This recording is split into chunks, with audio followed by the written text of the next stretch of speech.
It is yet another time of the year when we celebrate the change makers, solution providers, resilient and proud ambassadors of our great nation, our diaspora, for their continuous influence on global conversations that spearhead innovation, development, and national growth.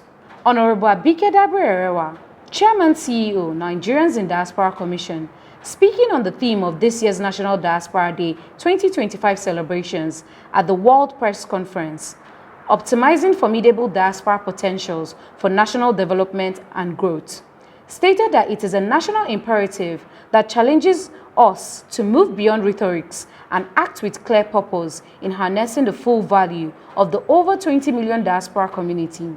Details soon. Still on the menu, death. We all know is inevitable. It is the way for all mortals. As the nation mourns the demise of former President Muhammadu Buhari, his legacy lives on. Remember, NIDCOM was established under his administration.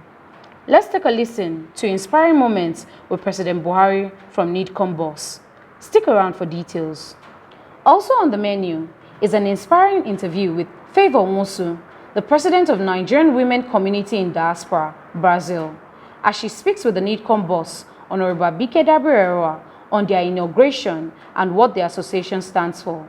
Details shortly. And do not forget our complimentary segments of Health Tips by Association of Nigerian Physicians in the Americas, ANPA, and our Diaspora of the Moment.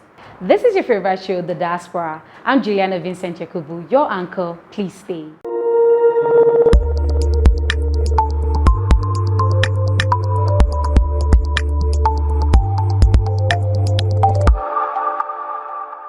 Welcome back.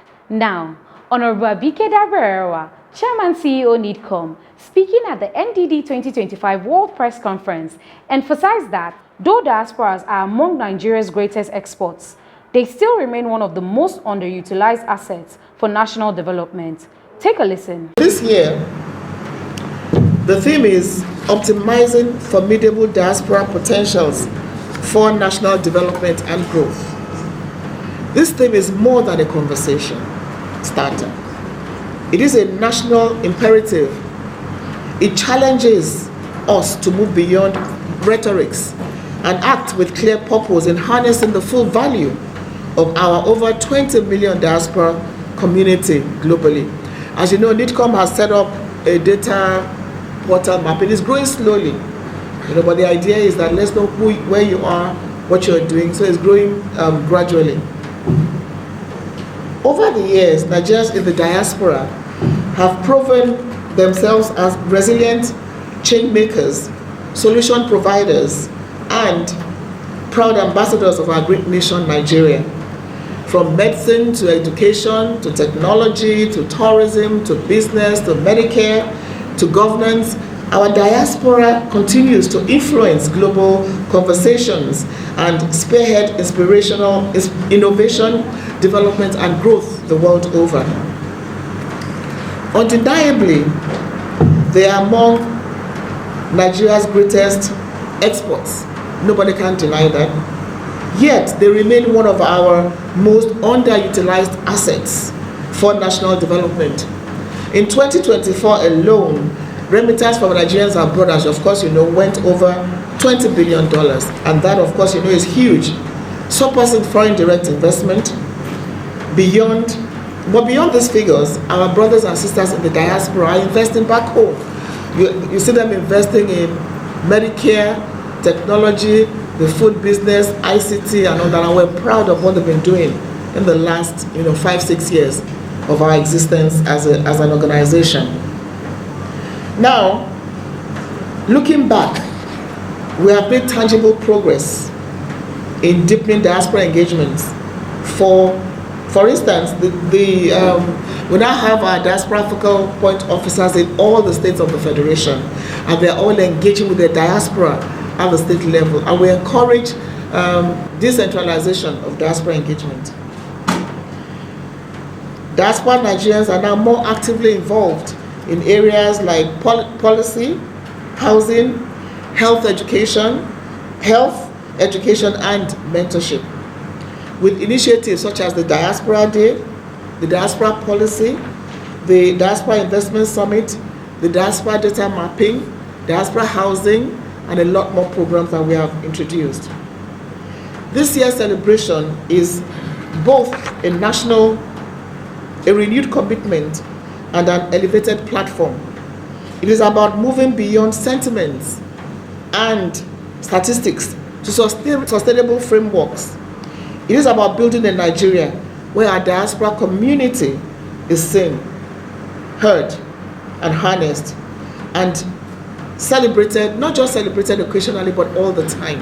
Optimizing diaspora potential means creating real structures that allow Nigerians abroad to co-own our development journey, not just with remittances, but with intellectual capital, policy influence, business partnerships. This year, we're going to launch the Diaspora Home and Abroad. This will be the highlight of this year's event, launching of the Diaspora Home Abroad. This is a platform that makes it possible for the diaspora to just come to be able to own their own homes. Now, a major challenge is, they come to us, somebody has duped you. We're stopping that now with the launching of the Home and Abroad. So after this, nobody should come and say, they duped me, I wanted to buy a house. So this is going to be a major outcome of this year's Diaspora Investment Summit. So this year's event, as usual, will be at the State House Banquet Hall. It's a hybrid event, and participants are already arriving from all over the world, every continent of the world. So during the 2-day event, there will be thematic sessions. Of course, you know that panel discussions, the role model session, mentorship programs. 1 day is dedicated to the youth. That's day 2. There will be networking opportunities, and of course, we have the Merit Award, where we'll be honoring Nigerians that have excelled over the years. I'm a bit curious about the diaspora, the home you talked about, because home and abroad you spoke about, because I seem to have heard something about programs that have to do with enabling people in the diaspora get housing in the past events, and I'm wondering how this is going to be different from those. We've created a platform where now, with NIDCOM, First Bank, and TrustCrow, you want to buy a house, you are a developer, you pay the money through First Bank, but you're not going to, the money will not be disbursed until we're sure of what the developer is doing. So it's a combination. We'll be helping them unofficially, but let's have an official platform where you can go to, and you all can see what is going on there. So it's called Home and Abroad, and it will be launched on the 25th. Aside from the incoming investments, is there any record of past financial contributions of Nigerians in diaspora to the national economy? And how much have we made so far? You can look at that in 2 ways. Remittances didn't even go down, it went up. And CBN has introduced the non-resident BVN, where you don't even need to come to Nigeria to get your BVN. So it has gone up. But what we are collating now is, in terms of investments, hospitals being built, institutions being built by the diaspora.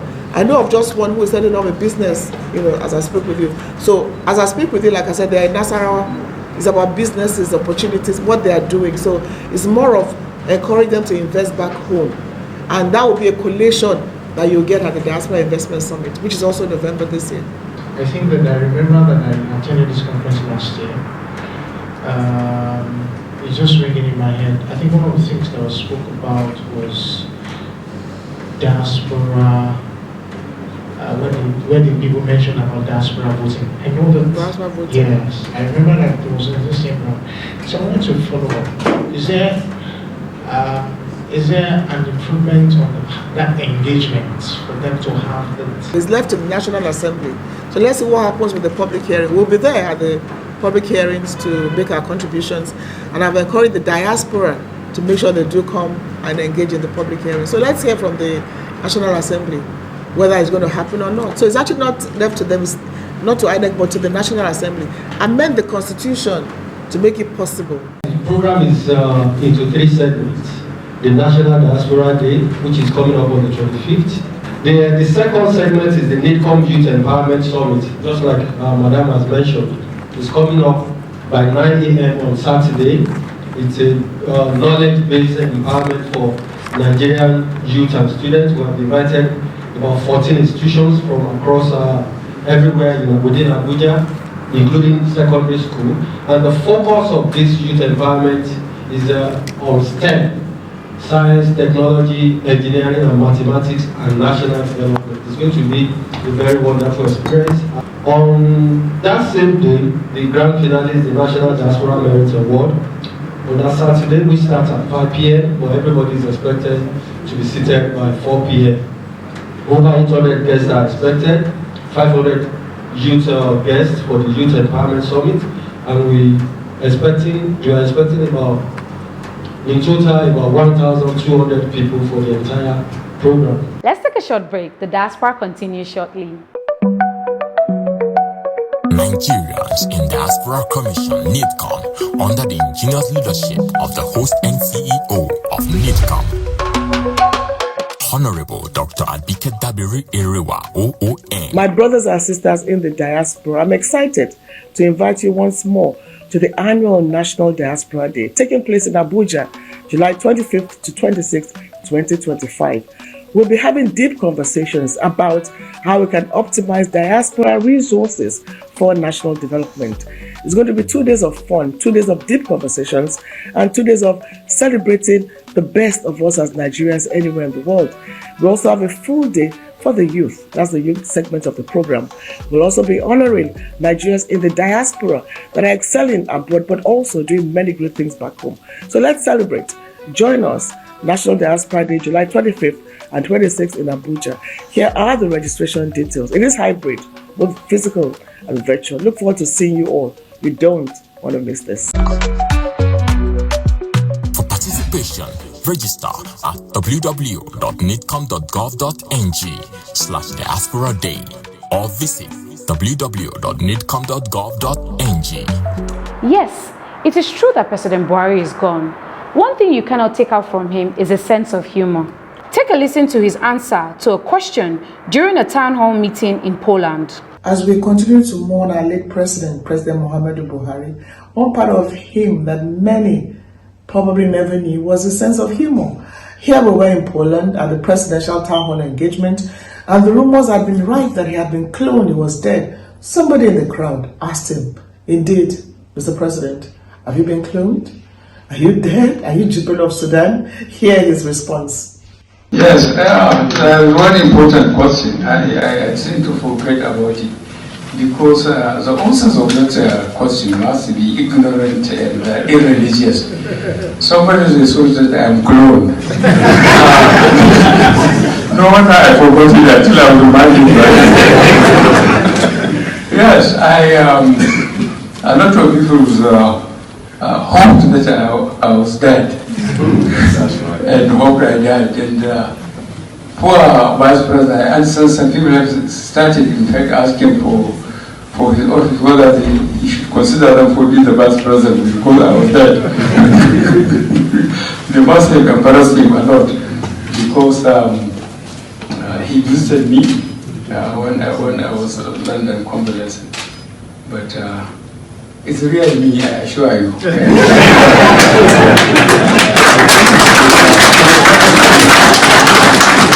I will soon celebrate my 76th birthday, and I'm still going strong.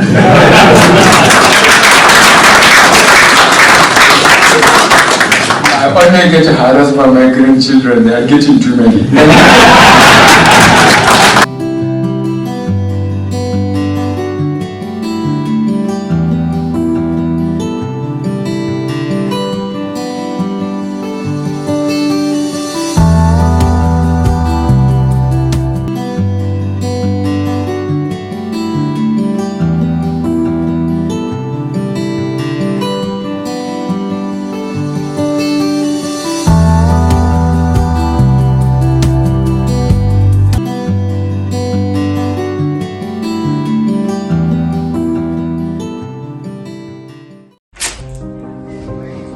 Hello, how are you? Nice to meet you. Thank you so much.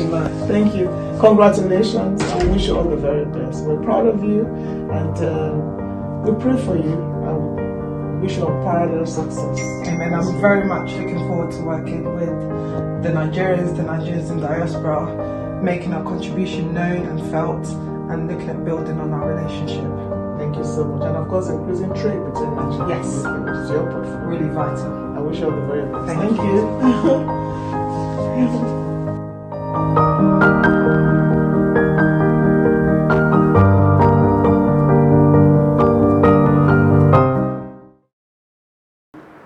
Welcome back. And now, let's listen to Favor Mosu as she speaks on the inauguration of the Nigerian women community in Brazil. All about bringing us, our women, together to fraternize and talk together, have things together to show our women, to show our children our culture, the things pertaining to Nigeria, showcase our culture here. We have a very robust culture that a lot of people don't know, and again, to give Nigeria a new face here in Brazil, because there's a whole lot of things our women need to appreciate and need to get here in this town and take over back home. How long have you been here? I've been here for 4 years plus now. Okay, and this is the first time you're having this kind of women? Of course. How many years? I think if we want to rate from our fathers that came here to study, is over 50-something to 60 years of Nigerians here in Brazil. That's the first time. There's the best, and it's going to be loud in December. We're going to inaugurate it. It's not really an association though, it's like an NGO bringing all women and our children together so that we can get something and send back home. Okay, great. Favor. Nice meeting you. Look forward to seeing you for your inauguration. Thank you, man. So how are Nigerians in Brazil doing? Great? We're doing very great. Proud of Nigeria? Yeah, of course we are proud of our country. Not place like home. Up next is our health tip segment with Amper Doctors.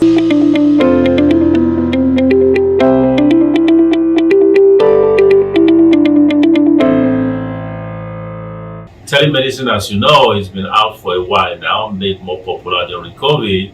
But what Amper is doing with telemedicine is a little different.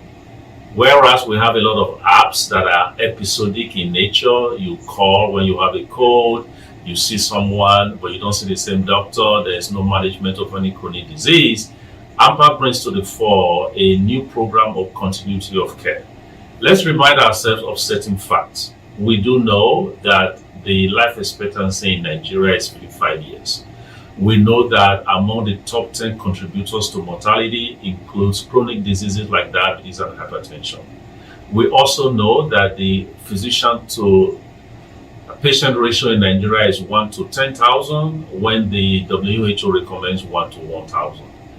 Therefore, there is no effective way to control the risk factors, to take care of patients, and to decrease and improve high, healthy living standards.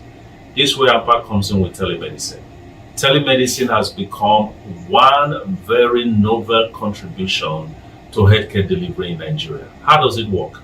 We have a cohort of patients that we're piloting in Edo State PHC, about 50 of them. We're looking after their high blood pressure and their diabetes.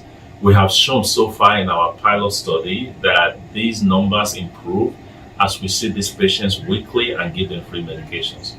On Amper side, we're spending about $1,000 per week per physician that is undergoing this consultation for free. We're also spending about $1,250 to provide free medications to the patients. And we are spending about $700 every week, again, for the incentive payment for the staff on the PHC level at the ground level. At the state level, the collaboration and partnership with the Edo State government has brought us into a partnership where they are giving us the telemedicine hub, which is the PHC. They are giving us the telemedicine software, and we are asking also for a vehicle to be transferring the patients to the telemedicine hub. All of this so far is reaching up to $35,000. So when you're talking about scaling up from the Amper contribution to the partnership with the state government, we are looking at about $40,000 to $45,000 to establish a functioning telemedicine hub that we address those issues I just have. We are mitigating the physician shortage. We are mitigating the care continuum. And now to our diaspora of the moment. Our diaspora of the moment is Noel Ifeanyi Alumona. Noel is a Nigerian student who hails from Enugu State, Nigeria. Noel, who is studying in Vanderbilt University, United States, went home with a cash prize of $10,000 in recognition of his vigorous campaign to end violence against women and girls through proper orientation of boys on responsible behavior. The AFS Award for Young Global Citizens recognizes the work of young people around the world for their commitment in improving the global community and contributing to a more just, peaceful, and tolerant world. Noel became the first African to win the prize since its inception in 1914. The award was presented during the International Youth Day organized by the United Nations Global Communications Department, the AFS Intercultural Programs, and the Youth Assembly at the United Nations headquarters in New York. He is also a 2018 Obama Foundation Fellow of the African Leaders Program. On October 1st, 2018,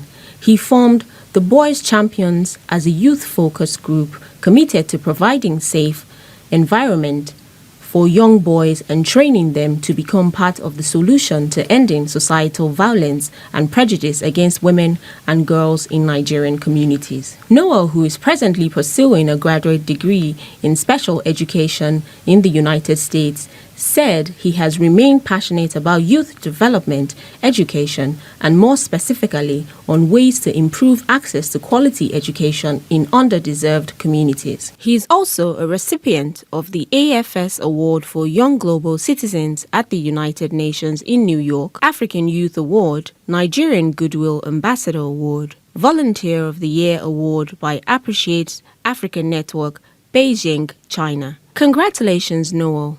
We celebrate you as our diaspora of the moment. This has been the Diaspora this week. Keep a date next week for another interesting episode of your favorite show, The Diaspora. I remain Juliana Vincent Jacobu. Stay positive.